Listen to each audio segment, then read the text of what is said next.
Hello friends and welcome to my channel. So today I'm going to be showing you a flip through of my finally completed and set up 2025 scripture or faith planner.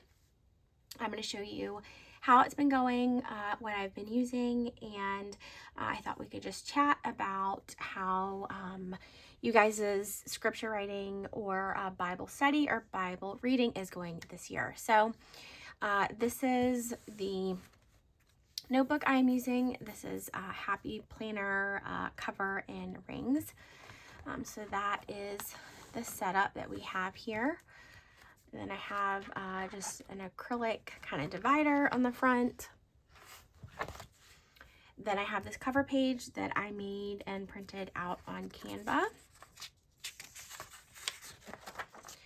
Next, I have just some notes about when I am doing Bible study. So what I need to keep in mind, the genre, the author, date, location, the audience, who it was written for at the time, themes from the chapter, the historical figures that are mentioned, and then also any cross-references. Then for scripture study, just some questions that I need to keep in mind when I am focused like on a few scriptures at a time and not like a whole chapter or a whole book. What are the topics of this chapter? What does this tell me about the Lord? What does this tell me to avoid? How does this impact my choice today? And when in my life has the Lord shown me this passage? Next, I have my word of the year. And I haven't really done this in the past, but for some reason, this just really spoke to me. I've been dealing with a lot of anxiety lately and fear about things that I have not kind of processed, maybe is the right word, or thought about in a very, very long time, probably in 20 years. And it's really been affecting my sleep, and it's been stealing my peace, to be quite honest. And so this is the word that I chose, which is abide. And so I added the verse from John 15 that says, "Remain in me and I will remain in you. Just as no branch can bear fruit by itself without remaining in the vine, neither can you bear fruit or produce evidence of your faith unless you remain in me." And I think this is from the Amplified version. And then I wanted to add kind of the definition, basically, of abide. So it says the word abide typically refers to remaining, dwelling, or continuing in a specific state, condition, or relationship. It conveys a sense of persistence, staying firmly rooted, and enduring in faith, love, or obedience. And then there's three aspects to that: remaining in God's presence, obedience and endurance, and steadfastness and faithfulness. And I need this in my life right now. So that has a whole page. So that's just a little backstory about why this is in here. The next section is a Bible reading checklist. And actually, I need to update this with a marker. Let's use blue. And this is just for Bible reading, which I will talk about in a minute. So I have read through Matthew and Esther.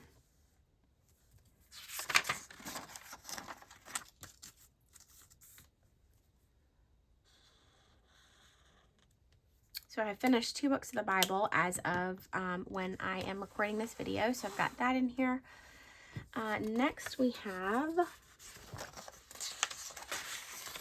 31 Days of Prayer for Your Children. And this is from Jody. I can't say her last name, but it's right there if you guys want to look this up. It says a collection of biblically based prayers and blessings from the Praying the Scriptures book series by this person. And it basically has a topic per day, and enough for 31 days. So this says salvation, joy, friendships, guidance, safety, and then it has a scripture to go along with it, and then the blank spot is basically where you would put your child's name in. Next, I have this didn't really have a header because I actually had to snip this from a different document, but it is prayers for your husband, so same type of concept. It doesn't mention any specific scriptures on this page, but you could definitely print this out and then add specific scriptures to it once you have found them in the Bible. So 30 days of that.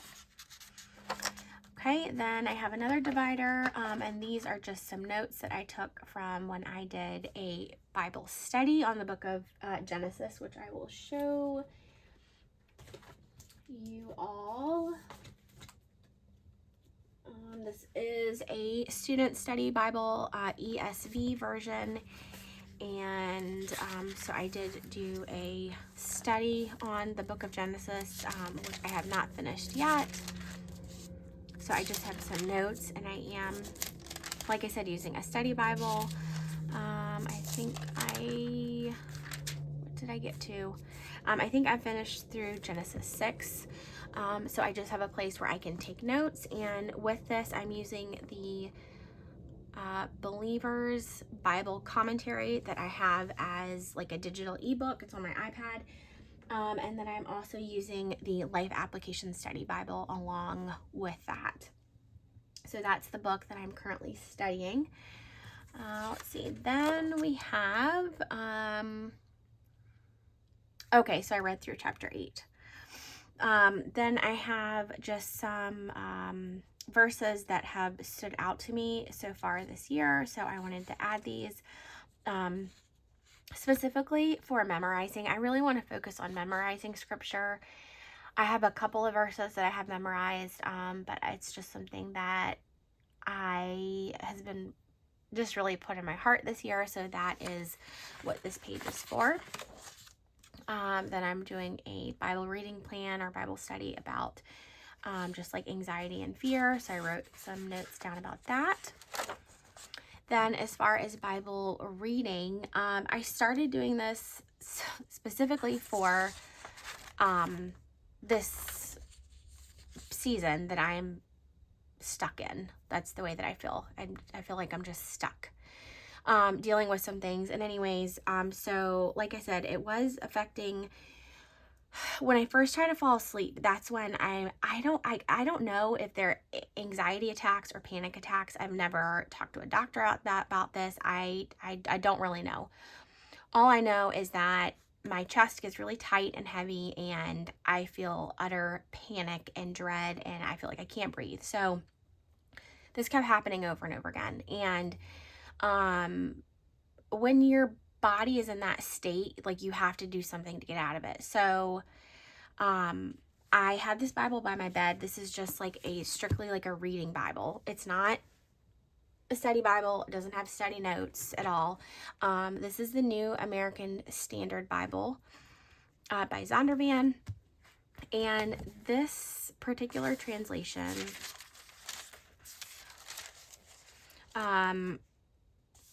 let me see. I was going to tell you guys. Okay, so, where's it at? Something specific about this translation. So, it kind of explains the translation, but it has, different formats, I guess you could say. So, they added quotation marks, once the Bible, of course, was not in English, once it was translated. So they have added quotation marks in the text to use to demonstrate where they used modern English language, where thou, thee, and thy have been changed to you or your. Personal pronouns are capitalized when pertaining to God, and then they put italics next to the text to indicate which words are not found in the original Hebrew, Aramaic, or Greek, but implied by it. I thought that was really interesting. And then also there's small caps. Any text that's in small caps in the New Testament is when they are referring, or there's references to the Old Testament, which has been very interesting just to read. And then asterisks are used to mark verbs that are historical presence in the Greek, which have been translated into an English past tense. So if you are like a history nerd or word nerd, or you love languages like me, this is really fascinating and interesting. But anyways, it's just simply a reading Bible. There's no notes. There's very minimal space. You get 2 columns per page. There's not a lot of color. It is a red letter Bible. So in the New Testament, any of the words or the things that Jesus spoke are going to be in red letter. So it's a very clean line Bible that kind of gets rid of distractions. So what I did was I started in Matthew because it's been a long time since I've read through the book of Matthew. And I just started reading 10 minutes in the morning. I get my coffee and then I read for 10 minutes, and then 10 minutes before I go to bed, trying to combat this fear and kind of anxiety or anxious thoughts, I guess that you could say, that I've been dealing with. And just doing that 10 minutes in the morning, 10 minutes in the evening has made a difference. There have been some nights that I've still struggled, but this is such a simple practice, you guys. I know that we get so focused, and I in particular get really focused on study, because I love studying and history and learning. But I can't tell you what a relief it is to just sit and read and not look up a word, not write anything down, just put all of my energy and my focus and my thoughts on just reading. So that's a long explanation, but I thought that it was worth mentioning if you guys are kind of maybe going through something that you're struggling with, or if you're feeling overwhelmed by just everything that you've got set up for Bible study or scripture writing. I think all those things are wonderful and I love doing them, but sometimes just sitting and reading is really helpful. So like I said, I've read through 2 books of the Bible so far, not in any particular order. I just wanted to start with the gospel and then go back to the Old Testament. And then after I've read the whole thing, I just sit down and write down everything that I can remember, anything that stuck out to me. So that's why I have a little Bible reading section. Then I have just some plain paper. And then we are going to get into the scripture writing section. Let's see. This is the January page that I kind of filled out, but not really. Here is the first divider. And I did, if you guys didn't watch the previous video that I made, this is kind of not thrown together, that's not the right word, but like a piece together planner. So these were all individual things that I put together to specifically make this. That's why this looks like the back of a monthly page, because it is. And that's also why the tabs or the pages are just dividers. They don't have any text on them because everything, like I said, was purchased separately. All right, so here is January. And filled in prayers and praises, scripture this week, some Bible studies, or some scripture study. So these are the weekly pages, and these scriptures are coming from this devotional that I'm using, God's Purpose for Your Life by Dr. Charles Stanley.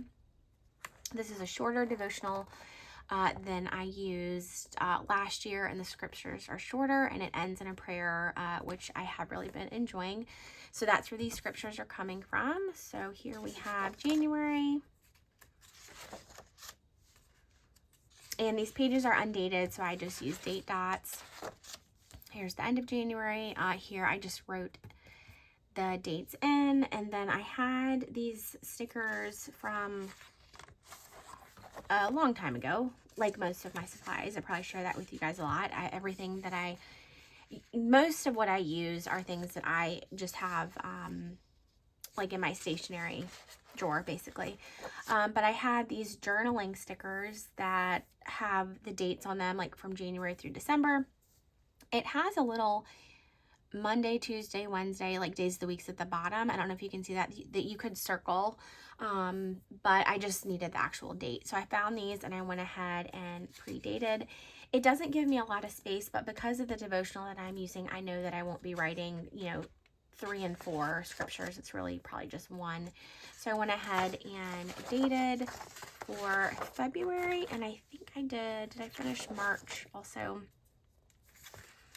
This I had to go back to the end of March because I skipped that page. Yeah, so here's March. And then I went back to the beginning, and then rounded out March. So this is my entire scripture writing Bible study planner. I also have 2 kind of books. My small group is doing the Praying the Psalms book by, let's see, Juanita Ryan. That's our small group for right now. And then I also picked this up, Delighting in Jesus, Rhythms to Restore Joy When You Feel Burdened, Broken, or Burned Out by Asheritah Choo. She has a YouTube channel, and she also has a podcast, but my goal was to start this Bible study the beginning of January on her Facebook page. She was doing like weekly, let's meet on Thursday nights and we'll talk about it, this and that.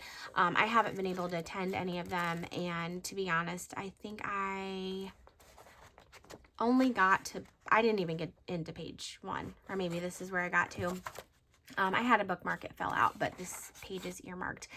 So this is gonna have to wait for when I can fit it in. But that's what is happening up to right now. I hope that you guys found this video helpful, useful, informative. I hope you guys are having a wonderful day. Thank you so much for watching, and I'll talk to you in my next video. Bye.